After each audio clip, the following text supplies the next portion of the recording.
রব্বুল আলামিন বলেন, ইয়া আইয়ুহাল্লাযীনা আমানু ইযা নুদিয়া লিস-সালাহ মিন ইয়াউমিল জুমআতি ফাসআউ ইলা যিকরিল্লাহি ওয়া যারুল বাই'।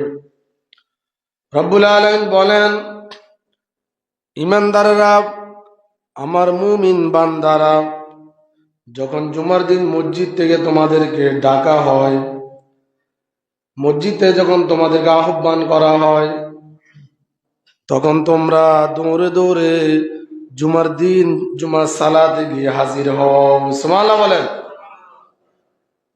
যদিও হাদিসের মধ্যে আল্লাহর হাবিব বলেছেন দৌড়ে দৌড়ে যাওয়ার কোনো দরকার নাই, আপনি যতটুকু পাবেন ততটুকু আপনি গিয়ে ইমামের পিছনে আদায় করবেন। বাকি যে নামাজটুকুন আপনি ছুটে যাবে, ওগুলো আপনি নিজে নিজে পড়ে নেবেন, সব দিয়ে দিবে কে?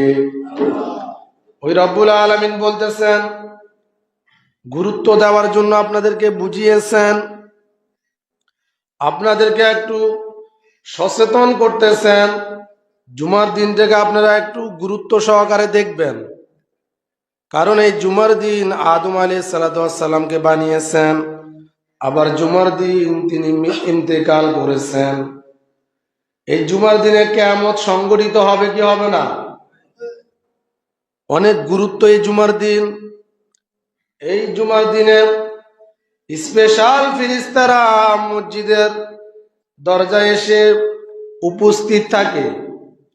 যেই ব্যক্তি সর্বপ্রথম মসজিদে গমন করে, তাকে একটা বড় লাল উট আল্লাহ রাস্তায় দান করলে যে সব, ওই সব আল্লাহর ওই বান্দার আমলনামার মধ্যে দিয়ে দেয় কে?